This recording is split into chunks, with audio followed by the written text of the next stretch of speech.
My family was in Ireland and I wanted to come home. You had no idea what to expect, absolutely none. And there was honestly no guidance whatsoever. You as a young person whose family has forked out a fortune, it was another kick. This first episode is going to be about moving abroad to study medicine. I feel like especially coming into May, June, July, I often get messages from especially Leaving Cert students who aren't sure how their HVAT's going to go, curious about what it's like. I definitely wanted to touch on that because I want this to be something that's useful to people and hopefully it'll answer most of the questions that people have. But let's just get into it. If you are watching, please don't forget to like and subscribe as it will help me to improve the quality of the next few podcasts that I do. This is episode 1 of White Coat Off. Juliet here, for those of you who don't know me. I moved abroad to study medicine, and around this time of year I tend to get a lot of messages from not just Leaving Cert students but also people who have started college, whether it's a nursing, biochem degree or something completely else like engineering, and are thinking of going into postgraduate medicine,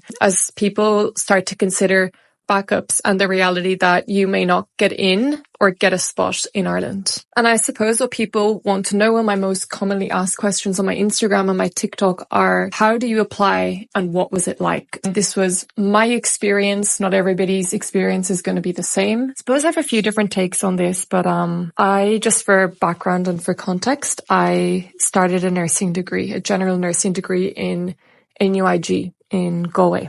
Sometimes I think it's easier to almost stay on a path that you're already on. I think one of the hardest things I ever did between that nursing degree and graduating was dropping out of nursing. It was so hard to do it at the time. There was a stigma around being a dropout, and what did that mean? You're putting yourself in a situation of uncertainty. You're taking a gamble. This girl who'd gone out to Poland to study medicine had written into the newspaper about alternative paths, and my dad saw it and told me to take a read through. And for any parents listening to this, I think what was really important was they didn't make the call to the company called Medical Poland. They didn't ring the company for me. They were like, go online. If you're serious about this, research it, research the company, give them a ring, see if you can meet them. And I think unless your child or you yourself, if you're listening to this, if you are not willing to put in the research and you're expecting your parents to do it for you, maybe you don't want it that much. I think it's really important, even to prepare you for going out, to go through those steps. Effectively, Medical Poland is the company that, I think they're affiliated with 4 universities in Poland, and they'll get in touch with the university for you, send you the papers to sign up. I was applying so late that Kielce was the only university that I could go to. I had missed all the exams and interviews for the other ones, plus for the other ones you actually needed 2 science subjects, or some of them maybe even 3. You do need to look into it, and you need to keep on top of those dates because those interviews are earlier than you would think. So for my uni, which was in Kielce, they were just looking at your Leaving Cert results, and they also looked at my nursing results, and then you did a personal statement. I suppose it's really hard to talk about this without this coming across in the wrong way. Apart from just the culture shock of moving abroad, moving to Poland and moving to Kielce, which is where I studied, which was, if you want to think of it like the Connemara of Poland, it is a city. There are shopping centres and there's a little bit going on, but very few people over the age of 40 spoke English. It was isolated from so much of the rest of Poland. It was very Eastern as opposed to Western. A lot of the girls that studied out there that were Muslim, that would wear hijabs, would get followed home. And when I first went down to meet the guys at Medical Poland, they had said to us there were going to be 4 Irish students, lots of Norwegians and a few Spanish. I'm trying to be honest while also being respectful, because I feel like this is something people going out should mentally prepare for. My assumption was that people would be more familiar with a European culture. The majority, I'd say 70% of the class was Muslim. It was another culture shock because, to be honest, the whole class was very much divided based on culture, nationality. I'm trying to be as honest as I can so that other people don't get a shock. Like if someone said to me, I'm a gay person and I would like to go to Kielce, I don't want to be in any way politically incorrect, but I would say you probably won't have the best experience there. And I would suggest somewhere to be really safe, like either Warsaw, Krakow. That is not me saying I don't think you should study abroad. I'm saying that you could have an incredible 6 years and really good college experience abroad, but you need to pick the city carefully. And if you don't, you run the risk of maybe going somewhere where you're not so welcome. The Muslim people, some of them didn't feel safe. There were also times when I felt vulnerable out there, which you do as a young female on your own in a country. You don't have backup. You don't have your family. I didn't really have friends either, to be honest. The closest friends I would have had would have been my teachers. And for an Irish person, it was very isolating. And that is, it's pretty hard, especially when, you know, you have Instagram stories and you're seeing everyone else back home doing their college Christmas day, or they have all these clubs and societies, French Soc, Med Soc, everything else. There was no such thing as a club or society in our university. The library was always empty. People went to their rooms to study. There was also no such thing as you make great friends at the end of first year and we'll all house share and move into a house together. People either lived alone or with a partner. I tried to get some of the girls in the younger years to do it, but no one really wanted to. And to an extent, I think doing that year of university in Ireland really spoilt that experience for me abroad, because I knew what I was missing out on from what we would expect your college years to look like, if that sort of makes sense. I'm grateful that I was able to go out there because it gave me the entry in. And if I hadn't been able to go, and if it wasn't for that university being there, I wouldn't be a doctor now. But the organisation was honestly a mess. And when I say a mess, I mean, we would find out on a Saturday, we could get an email saying you have an exam on Monday. And what that meant was the fear of not being present during those classes or exams or tests that you'd have sort of continuous assessments the whole way along meant that you would have fear of booking a flight home over the weekend, because God forbid you'd be at home and they'd send out an email and all of a sudden you've missed something really important. And I also think that there's a little bit of a myth around it's only a 3-hour flight, because if you don't have an airport near the city where you're in, you need to travel. So for me to Krakow, it was 2.5 hours, and to Warsaw is about 3.5 to the airports. Then you have to get there on time, so leave 2 hours early. And there needs to be a flight on the day that you want to go home. Sometimes the flights are on Tuesdays and Thursdays, and it's like, well, that's great. But that's not helpful to me. The flights that were more frequent were the ones that would go to Dublin, and I live in Galway. So it'd be 2.5 hours to get from Kielce to Krakow, 3 hours on the plane, arrive, wait for a bus, and then 3 hours to Galway. And then the same all the way back. And most of the time, those flights back arrived in really, really late. So, I mean, multiple times I sat in the train station from 10 o'clock at night until 2 o'clock in the morning when the Flixbus would bring me back up. And it just wasn't as easy as you'd think. So one thing that I would definitely say to anybody considering studying medicine abroad is go somewhere where they have an airport. I actually think it's one of the most important things. And plan your breaks in advance so that you can get out of there if you need to, when you want to, and not feel trapped. I suppose just something else to touch on, even though the university sometimes was a mess, the fact that the class group was so small meant that in my final year, to go back to Ireland, we needed to have all of our exams finished and graded by the 15th of May. And prior to that, the last exam had been sometime in June.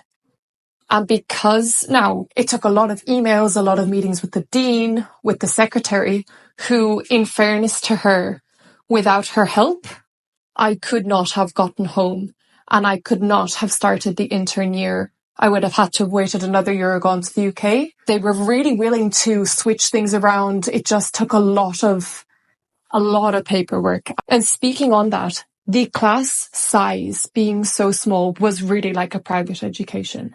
We were really spoon-fed in the way that when I was in NUIG in nursing, I got really lost, where it was just like you were handed a lecture, self-learning, show up for an exam. Whereas here it was very much, in Poland, it was very much read this chapter ahead of next class, because that's what we'll be doing next class. There'll be a test on this before the class. You need to pass it. And they guided you. This is what you need to do to know. This is what you need to do to pass. This is what you need to learn to be good. And some of those doctors, and they were all actively practicing. So they were teaching us the most practical aspects of what they needed to know to actually be a doctor. And they were some of the best doctors I have ever met. And I wish I could work alongside them. I do think that's part of what got me through, was that felt so worth it. You were looking forward to going to this person's class or that person's class because they were such good teachers. They were fresh, they were new, they were young. They were great. I feel like because I have a big TikTok and Instagram where I made reels and I was, to an extent romanticizing, I also went through a lot of the bad things, but obviously the reels that did well, I don't have control over who views what. I try and make all of them good, but sometimes those really romanticized ones are the ones that sort of explode. And I often get questions being like, which university did you go to? I want to go to your university. And I'm like, you have seen a 7-second clip and it hasn't even shown you a room in the university. Like, it's shown you a library in Warsaw. It's shown you me studying in my apartment. It's shown a coffee shop in the city that I'm in, but it does not show you my university.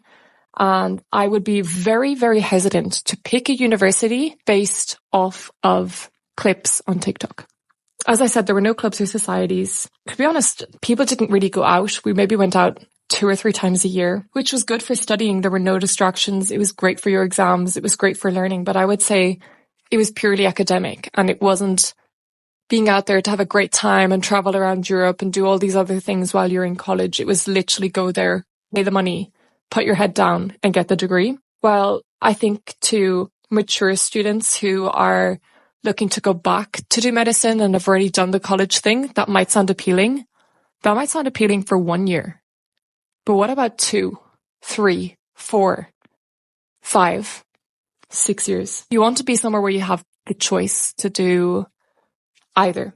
And I think especially for me, one thing that was difficult, and it's always been difficult throughout our entire lives, is that I'm a twin. We go through the same stages of lives together, but sometimes we live them very differently. So having a twin sister that was doing her Erasmus, having her normal college life in Ireland, not having been able to speak to someone or get a train or a taxi because no one understood you, or picking up the wrong food because you didn't understand the label and you thought it was one and it wasn't. Everything was a hassle. And the problems you have are very, very different. And then that also comes with an awful lot of guilt of complaining because it's expensive. It's really expensive. And you know that you're lucky that you have the opportunity to do it. And apart from that, you asked your parents to spend a fortune. So they've gone out, they've worked so hard. And instead of then spending it on going on holidays, they're spending it on your education abroad, which you asked for. And then you're complaining about it. So I had a lot of guilt around that for sure. Because I knew the isolation wasn't normal and I knew the lack of college experience wasn't normal. And I also knew I was lucky to have what I have and I shouldn't be complaining at all. It was hard for my parents too. I think sometimes as well when people watch those reels on my TikTok or my Instagram, it's usually the children. So like, you know, the 17, 18-year-olds or whatever, even the people that have finished college. I think that it's actually really worthwhile for parents to look into this too, because it was really hard for my parents as well. It was hard for them to see me upset so many miles away and not being able to do much about it. It was a huge financial sacrifice for them. It was 72,000, which is a lot of money. It's a huge amount. And that's excluding food, accommodation. It really was expensive. And getting a job in Poland is not really feasible because they get paid in zlotys. So 4 zlotys is equivalent to €1.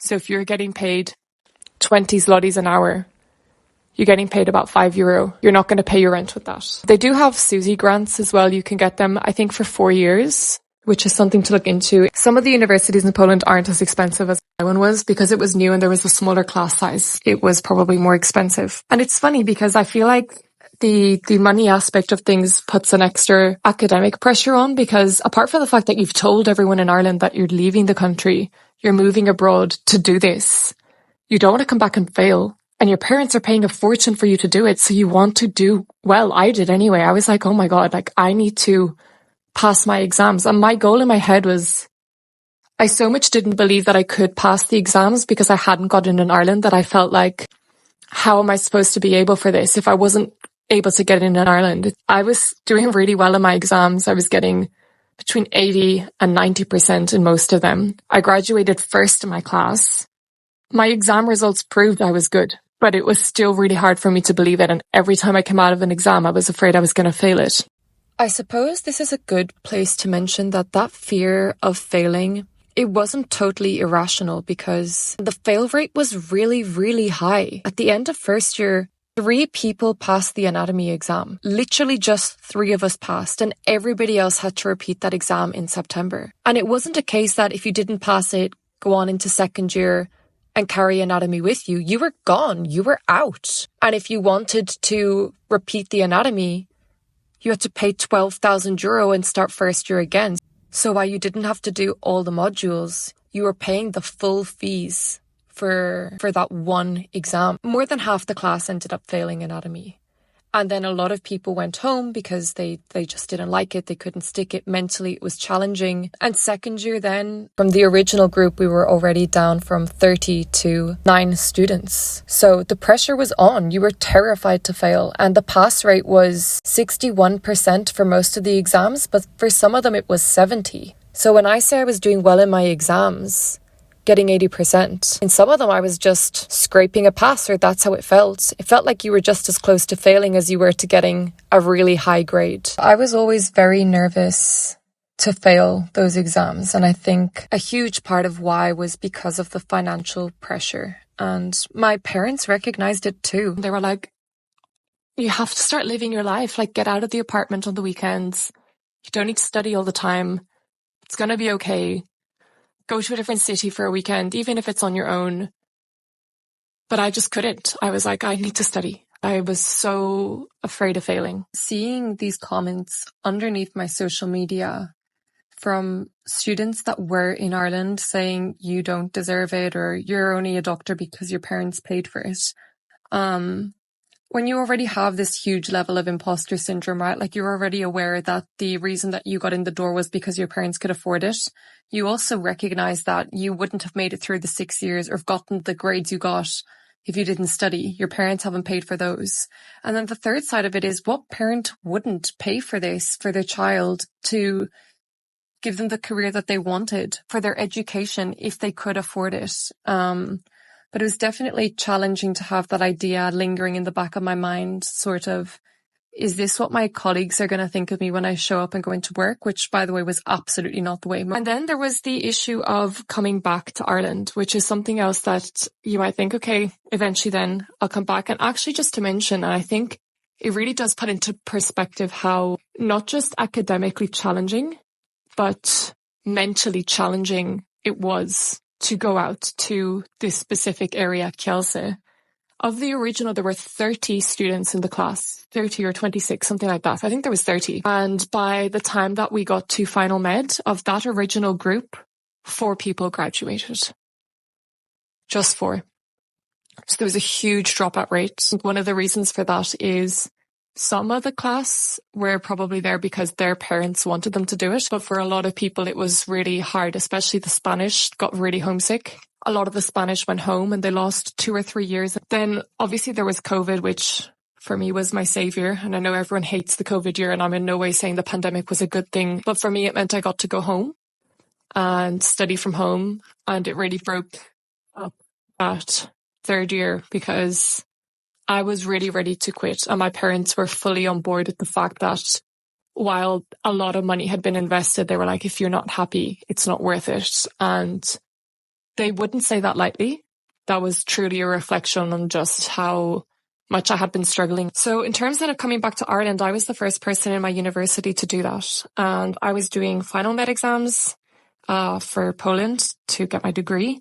I was doing exams to go back to Ireland, knowing I couldn't be offered a place before an Irish student who got in through the CAO would be offered a place. And I guess that sounds fair to most people. If you get your 625 in your HPAT, why should someone who moved abroad to do it get a place as a doctor before you?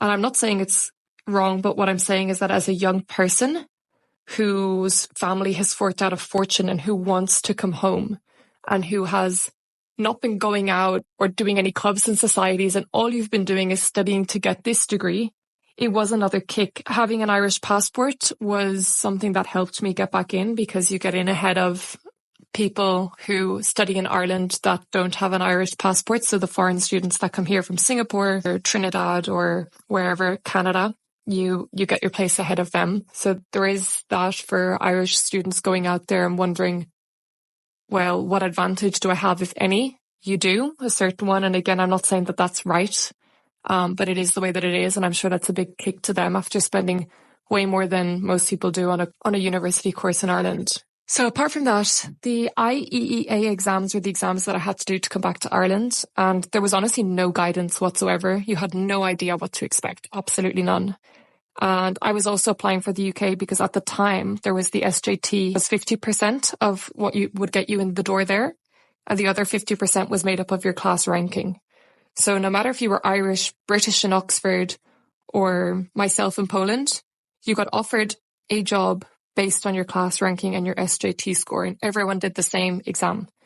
And to me, obviously that seems fairer, but that's flawed too, because the worst student in Oxford could be better than the best student in NUIG. You just wouldn't know. So there's no perfect system, but they're just things to bear in mind of how they work. And it's not that I'm opening this in order to say I think one thing's right or one thing's wrong. Rather, just for someone who's going out there, that you understand these things, because I didn't know how things were going to be and I didn't know what to expect. And at least if you know what to expect, you can deal with that. I suppose flaws for the NHS then, while you can get in the door, and I suppose that's why they tried to make it attractive, is because the NHS is not doing very well. The salary over there is not great. Apart from the fact as well that my family was in Ireland and I wanted to come home. My whole goal for 6 years was get my class ranking, be at the top of my class, get all my exams, pass my IEEAs so that I can come home. In terms then of summarising this into valuable lessons, I think there's different valuable lessons as a doctor and a student that I've gotten out of this. And I'll start with the student ones because I think that's probably more relevant to the audience that I'm hoping this is going to hit. But I would say before you go and apply and commit to going abroad, go and talk to Irish students who studied in the universities that you're looking at to find out what is it really like. I would also say go out and visit the place. So get a feel for it, the university, the culture, the language barrier. I would say go to a few, don't just pick the first one that's offered to you, which for me, obviously it just sounded too good to be true. I was offered a place just as I dropped out of the nursing degree. It meant I wasn't going to lose a year and I was able to start right away. But I would definitely say it's worth taking the year out, go and visit, Sofia, Warsaw, Krakow, Prague, Milan. Do your homework properly because it is going to be 6 years of your life. I would also say make sure you live near an airport and plan your breaks. I'd say go home as often as you can to break it up financially, whatever you can afford. And then on the flip side, as a doctor, I would say that I've learned that life comes first, the job comes second. I will never put the career ahead of my life again. And that doesn't mean that I don't take my job seriously. It doesn't mean that I don't give 100%. I do. And I genuinely care about people and solving their problems. And I think I'm good at it. But I also think that I'm good at it because I'm taking my time off work, away from work seriously. That's one thing that being abroad taught me. Like, it's not worth it to sacrifice your whole life for this and all aspects of your life for it. If you managed to make it to the end of this podcast, then thanks so much for tuning in. It is my first one, so I know that it was sort of jumping between topics a little bit. I just tried to put myself in the shoes of when I was going out there, and I was sort of thinking, well, what are the things that I wish someone had told me, or what would I have liked to have known before going out that would have saved me a lot of hardship or hassle. And again, I hope that this receives hopefully some good feedback. I'm open to any suggestions on how to improve the video, because I'm going to be doing some more topics and stuff and sort of straying away, I suppose, from medicine and the day-to-day life. Again, just thanks for tuning in. I do appreciate it, and I hope that you found it